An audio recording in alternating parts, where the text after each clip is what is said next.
Powered by the Montana Television Network. Montana This Morning continues on Montana's News Leader.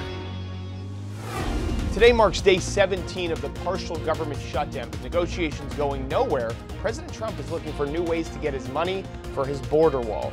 I'm Mark Liverman in New York with how he hopes to do that.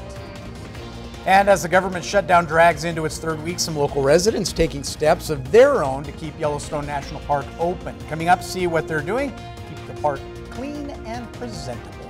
I love that. Me too. Yes, that story in just a moment. But our story for you right now coming up here at 6:30 on your Monday morning. And of course, as we've been following this, we are now on day 17 of the partial government shutdown. Right now, negotiations are a seemingly unbreakable impasse. President Trump looking for new ways to get money for his border wall. CBS's Mark Liverman is in New York with the details.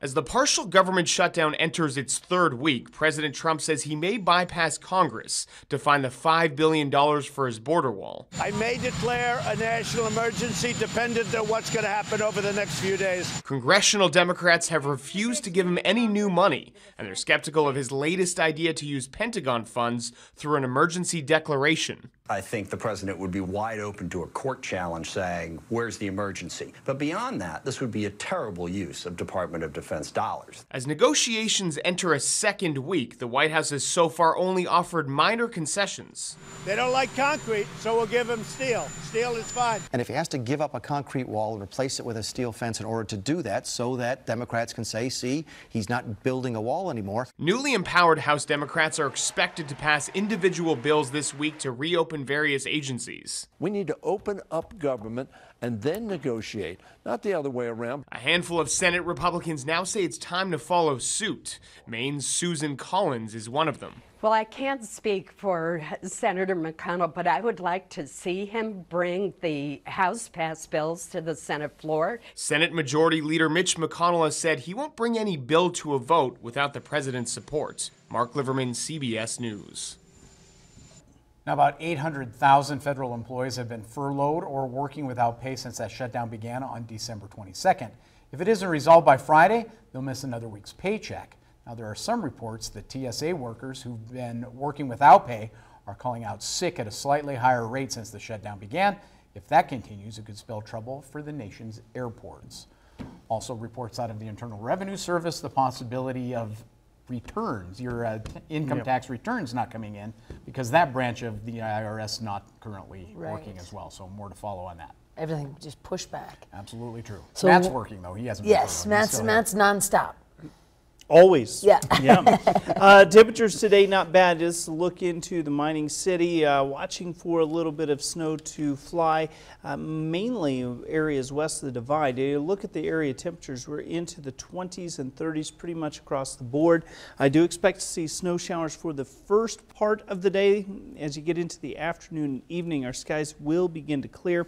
Don't look for a big stretch in temperatures, but our wind will be picking up. We'll be talking about that and the impacts you'll have for your evening commute. That's all coming up in just a few minutes. Thank you, Matt. Just a devastating story to pass on for you here. A Michigan mosque is mourning a family of 5 that was killed in an alleged drunk driving accident in Kentucky. Issam and Rima Abbas were driving back from Florida with their 3 children in the car. Police say 41-year-old Joy Lee Bailey entered the northbound lanes of I-75, traveling southbound, hitting the family's SUV head-on. The Abbas SUV caught fire after that crash. Ali Hoxie has more. We don't know how to feel.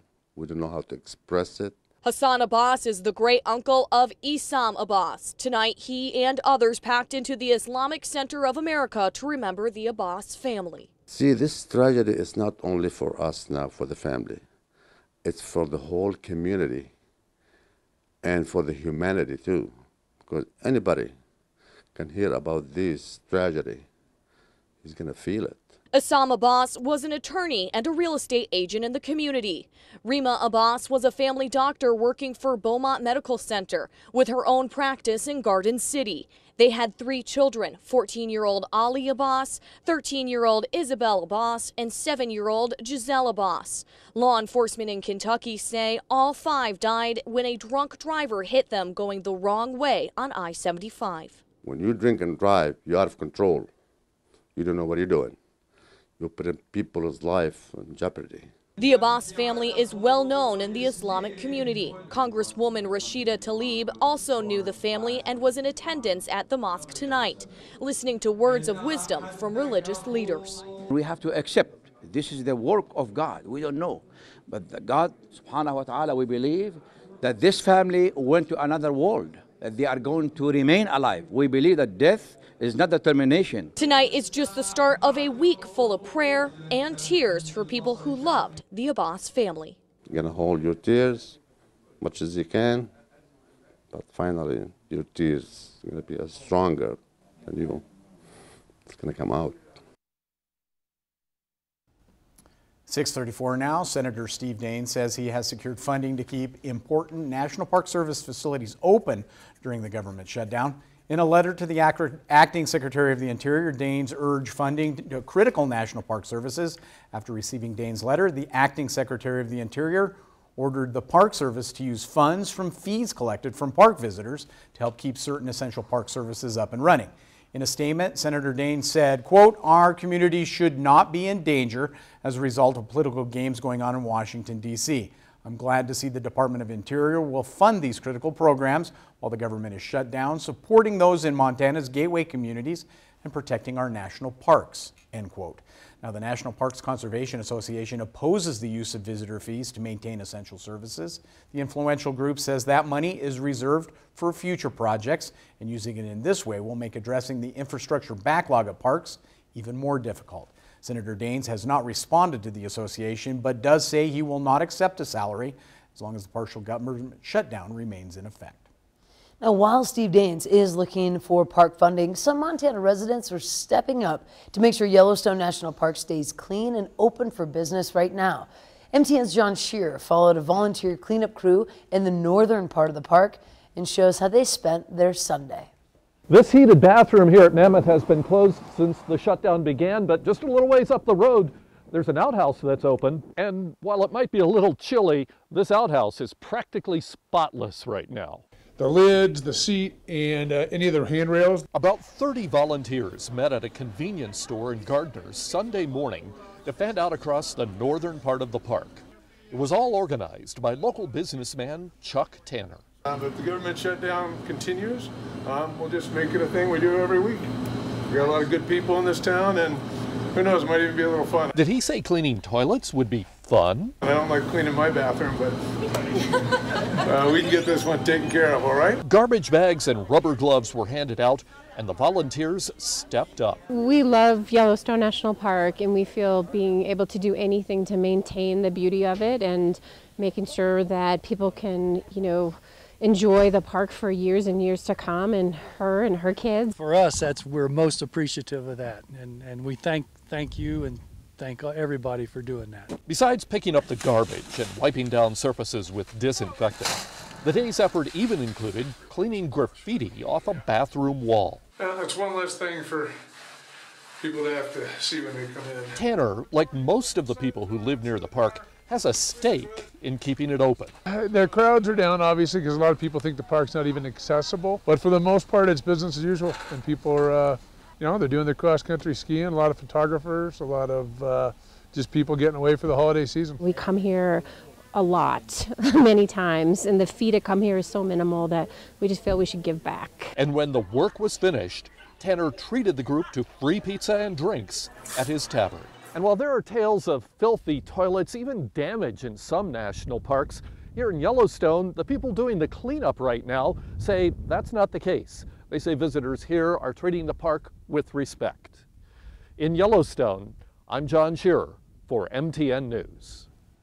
Xanterra, which runs restaurants, hotels, and other businesses in the park, is also covering some of the costs of keeping some of those services running during the shutdown. It makes me so happy to see that people are coming together like that. It's such a bummer that it has to happen, and people have to spend their Sunday cleaning up toilets.